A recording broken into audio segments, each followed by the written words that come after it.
Hello viewers and welcome to my first race then on F1 2011. Pulling off the line here at Monza appropriately after my trip there this weekend. So down to turn one then, looking for a gap there, trying to do the Alonso banzai up to the front, didn't quite manage it, took off a bit of McLaren side pod, but got around turn one safely without breaking my own front wing.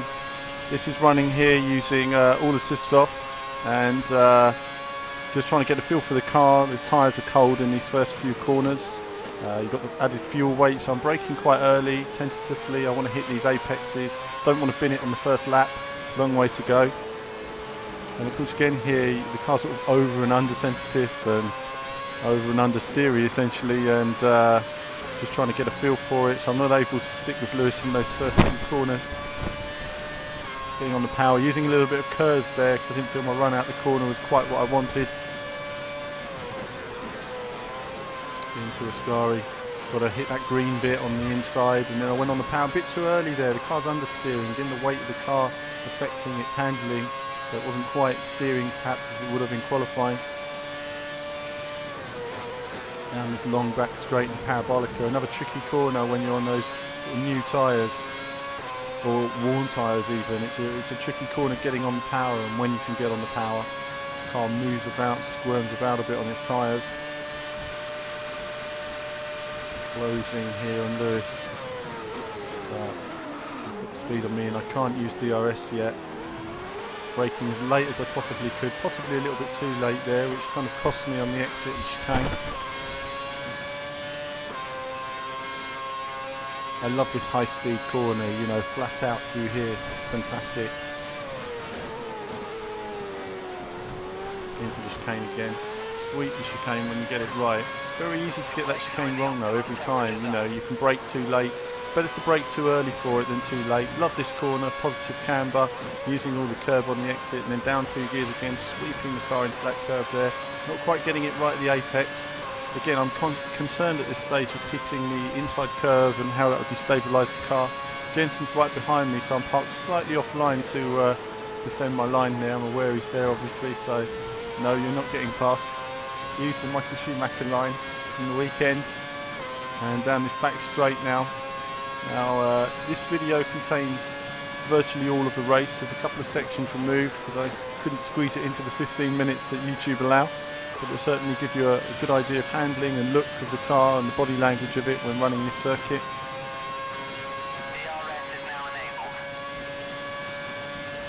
Of course, you just mentioned DRS there, so unfortunately I'm too far behind Lewis at this stage of the race, so I thought, well, I'm just going to keep going and see how it goes. If I can close on him, do some sensible laps. Alonso style really, you just have to be sensible about it, max out your own package, otherwise you can quickly push too hard and then lose a couple of apexes and lose time. And I'd rather consolidate my position than lose it to Jensen behind me. Oh, sliding about in those corners, you want to get on the power, but sometimes I'm not always full power. You need to know the car's into the apex before you can get on the power. You'll see on a few circuits as well, in fact there's another run on India where going around turn 2 the car does squirm about a lot when you have traction control off. When you have it on, it's stuck to the ground like glue, so the body language is very different. It's very nice when you get into that second part there and you can get on the power ready for the straight. I tend to use a little bit of curves here. I use DRS here of course in qualifying. And I use a little bit of curves on this final corner as well, just coming out of it. See there, use the curves. And that just gives me a little bit of extra speed. I want to get up to top speed as quick as possible. For me, curves is always of use when you're exiting an area where someone could potentially overtake you. That's always when I use curves. So I could use curves there. I tend to use a little bit of curves here as well to stop anyone having a go into the next chicane, but it also gives you some good speed. So a little bit of curves here. About half my curves. Trying to get into a rhythm with that every lap depending on where you are and also depending on if you make any mistakes as well. If you make a mistake, use a bit of curves there, you know, it can help you consolidate the position. And if you've got a little gap between you and the guys behind you, that's fantastic.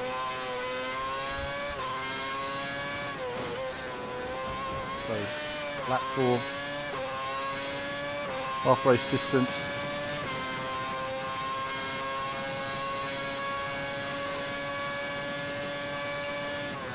I'm going to leave you with a bit of game sound and return in just a moment.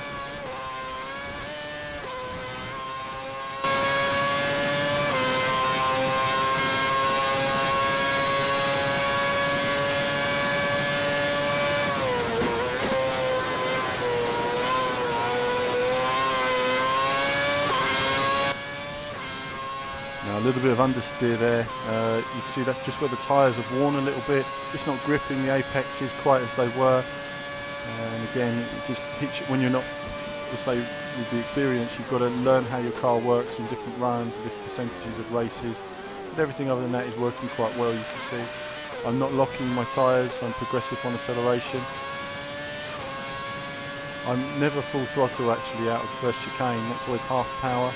Even though there's a teensy bit of wheel spin there, it's not nearly full power. You've got to be really patient, let it come to you.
Okay, now I'm working hard here to try and build a good in-lap here, make up some time on Lewis. You know, he's got a lead there, I think it was about between 7 and 9 seconds at one stage there, so I'm like, right, if I can really put in a good lap now, rinse out the rest of these tyres.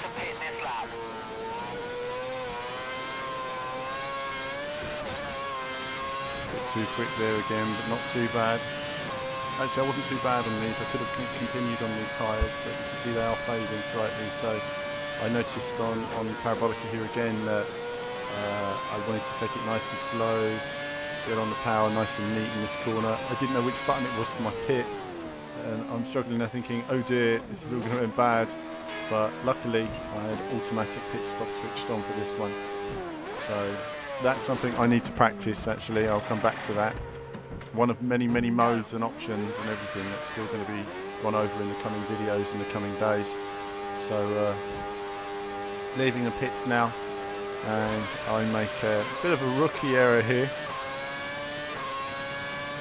You see coming out the pits, down to third place, not too bad. I hit my braking and oh dear, cold tyres straight off the escape road. Really need to concentrate there on those. So now I'm aware again that my tyres need to come up to temperature, so sort of wrong-footed me slightly. And now I'm nice and slow through the chicane again, but that's good. You know, I've got the hang of the car again now, so now it's just a case of bringing home the bacon. It doesn't look like we're going to catch Lewis. I have closed on him, but he's still just ahead of me up the road. Somewhere between 3 and 5 seconds ahead, so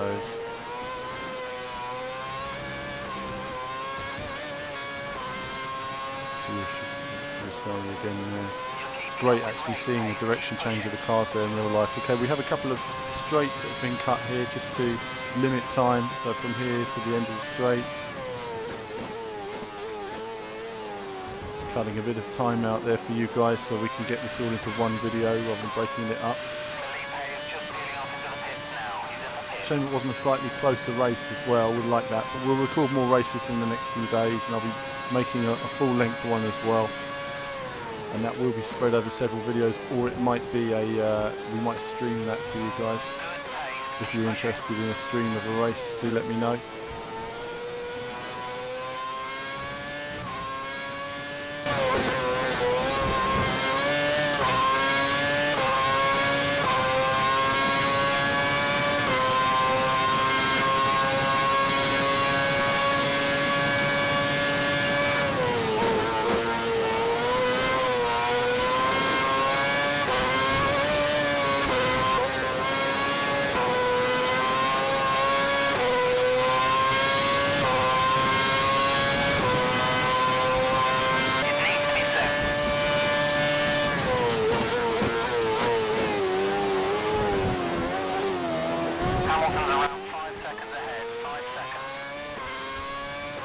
Okay, so that was a few cuts there just to cut out a little bit of time, but I've tried to cut out straights rather than corners for you guys.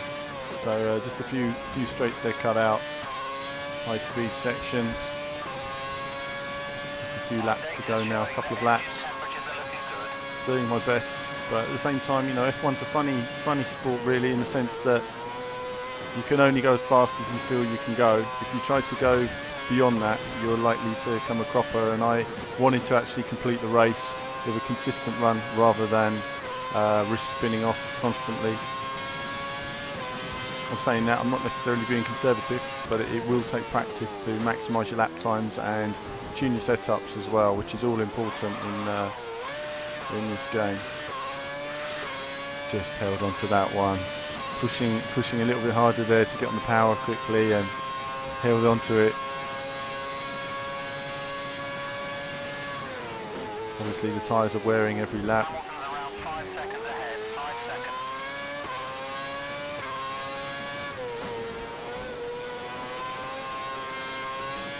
You can see Schumacher's actually managed to come up to third place there.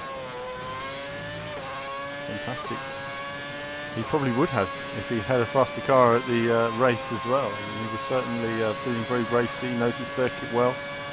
Obviously, with all the data from working at Ferrari, the pressure of the Tifosi, you still love him.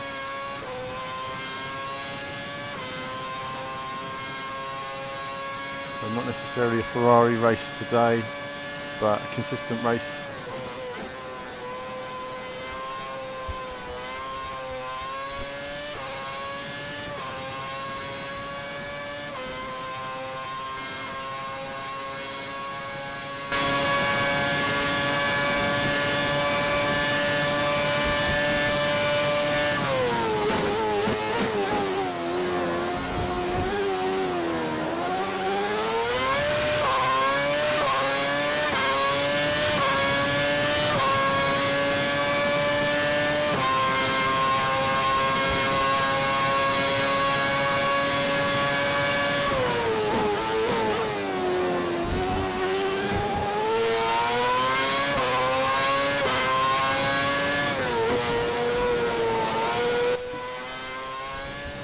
On this final lap then, it is amazing actually, like you say, if you're driving well in a Formula 1 car, there's not actually a lot of wheel movement. You know, you literally turn smoothly into the corners, you keep the car as straight as possible, keeping the minimum line, minimum wheel usage if you like. I'm around these final few corners now. I'm actually quite conscious whenever I do these videos, I get to these final few corners and think, right, I don't want to bin it into the wall now, let's complete a video. And we've limited time on these videos, I just wanted to get one of these together as my wheel moves sideways again. So, coming round the final bend, victory for Hamilton, but second place podium for Ferrari, good result. We can't include any more in this video, but there's an awful lot more to come, and I'll see all of you very soon.